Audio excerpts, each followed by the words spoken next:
본 말씀을 통해서 게으름의 극복이라는 제목으로 하나님 말씀 증가하겠습니다.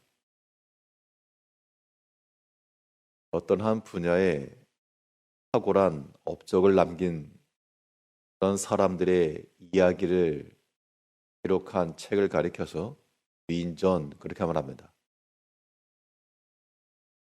우리가 알고 있는 많은 위인들이 있는데 그런 위인전들의 공통적 특징이라고 하는 것은 뭘 잘했다라고 하는 것도 있지만 그 이면에는 고난을 극복해낸 이야기들입니다. 육체적 고난이 있었는데 그것을 극복해내고 뭔가를 이뤄냈다. 그것이 하나의 스토리가 되는 것이고, 여러 가지 환경적 어려움이 있었는데 그것을 이겨내고 뭔가를 이루었다.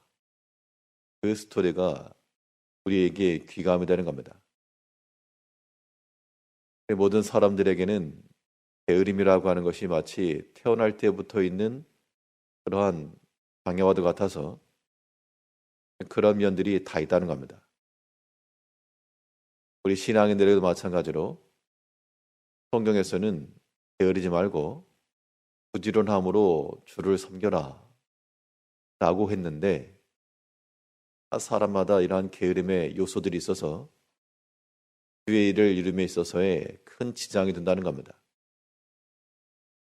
이제 우리가 위인전을 읽는 사람이 아니라 그 위인전에 기록될 만한 사람이 되려면 여러 가지 고난과 역경을 극복해내는 것처럼 우리 가운데 있는 이 게으름이라고 하는 이러한 고난의 역경이라고 하는 것도 이겨낼 수가 있어야 한다는 겁니다. 그러면 이러한 게으름이라고 하는 것을 이겨낼 수 있는 그런 방법이 무엇일까? 오늘 본 말씀을 통해 살펴보시게 되면 이 게으름을 이겨내기 위해서는 현재의 수고를 귀하게 여겨야 됩니다. 우리가 보통 게으름을 부리는 것은 안 하겠다는 것이 아니고 다음에 하겠다 그런 자세입니다. 현재 하는, 지금 하는 그 수고를 평가절하하거나 지금의 수고를 회피하려 하기 때문에 거기서 게으름이 발생하는 것인데 그 결과라고 하는 것은 더 큰 해가 나온다고 그랬습니다. 본문 18절을 보게 되면 게으른즉 헛가래가 퇴락하고 손이 부러진즉 집이 새느니라. 석가래라고 하는 것이 기둥인데 들보같이 그게 무너지고 썩어질 정도로 되었는데 감춰져 있으면 모르겠지만 눈에 보일 수 있다는 겁니다. 눈에 보이는 거죠. 근데 그 지금 하는 것이 싫다. 혹은 귀찮다. 현재 감당해야 될 그 몫을 다음으로 미루기 때문에 아주 이게 썩어져 가지고 무너지기까지 그대로 방치해 두었다 그런 겁니다. 이런 것들을 극복해내려면 현재 하는 그 수고를 다음에 하는 수고보다 지금 하는 게 더 낫다. 그런 마음을 가지고 있어야지만 우리가 현재의 손을 한 번 더 놀리는 것을 행할 수 있는 겁니다. 사람에 따라서 성향상 참 부지런한 분들이 계십니다. 또 놀지 않고 참 부지런하게 일하시는 분이 계시고 또 어떤 사람은 아무리 건면하고 그래도 참 이 게으름을 부리는 경우도 많이 있는데 우리 게으르지 않고 부지런함이라고 하는 것을 어떻게 인식을 해야 되는가 하면 세일하는 것으로 생각하면 됩니다.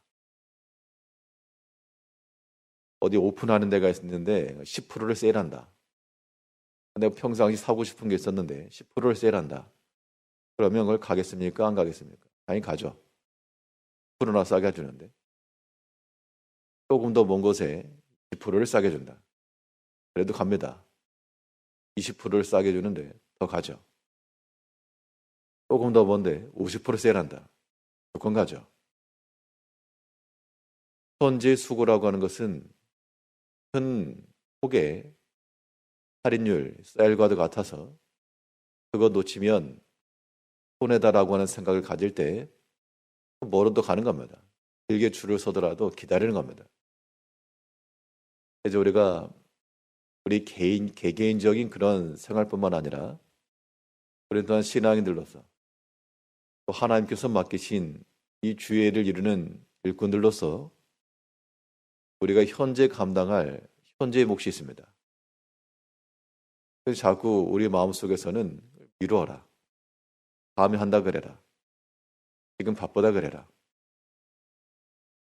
이런 변명과 핑계가 많고 또 지금 하는 것이 손해다. 고생이다.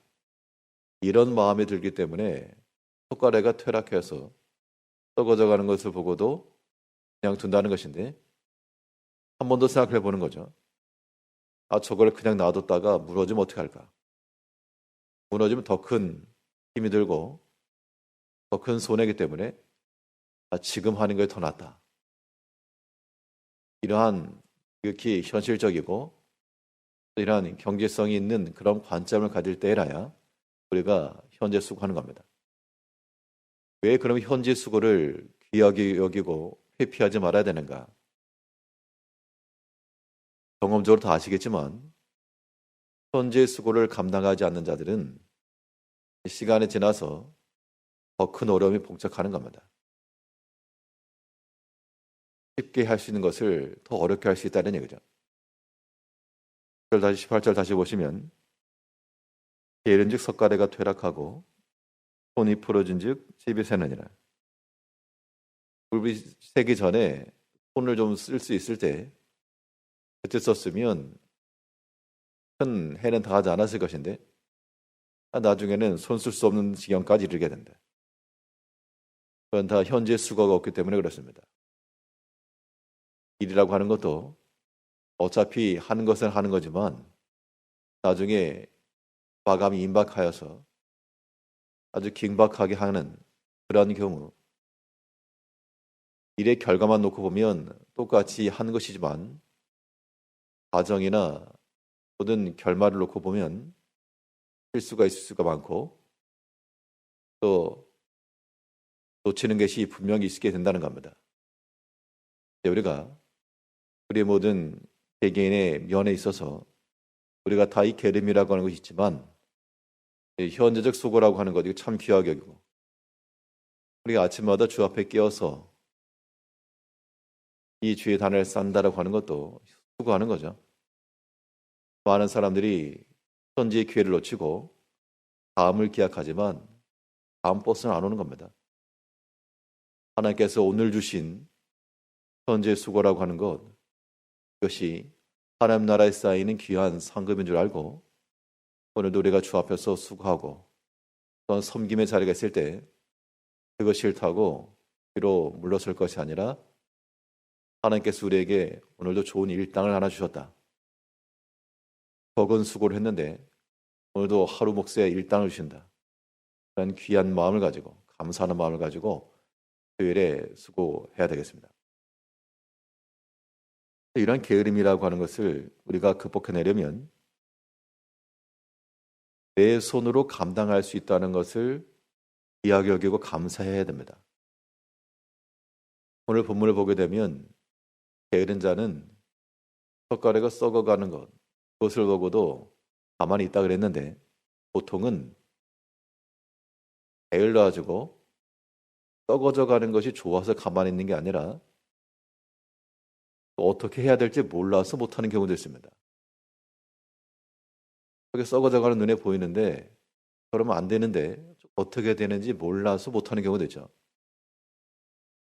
그럴 때는 내 손으로 감당할 수 있는 것을 알아가는 것은 아니지만 감당할 수 있는 그 능력과 힘, 그 실력이 있다는 것을 귀히 여겨야 됩니다. 나만 수고하고 고생한다가 아니고 감당할 수 있으니까 하는 겁니다. 다른 사람은 못하거든요.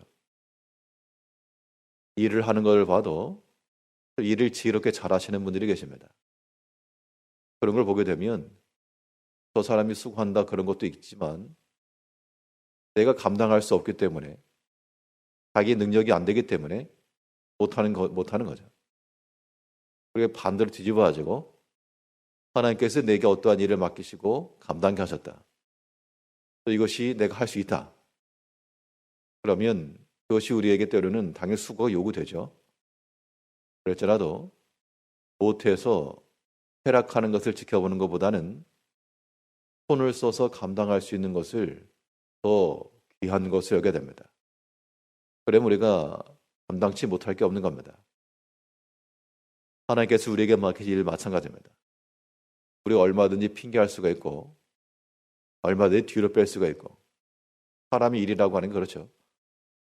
그러나 하나님께서 우리에게 감당케 하시고 또 행할 수 있는 능력을 주셨을 때 손을 들어서 할 수 있을 때 행하는 것, 이것이 우리의 일이라고 하는 겁니다.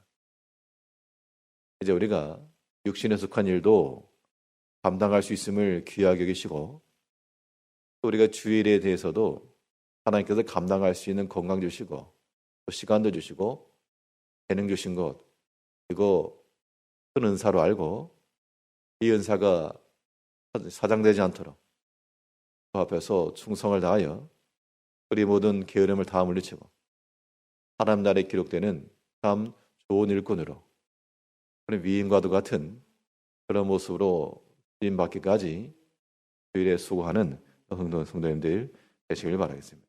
기도하겠습니다.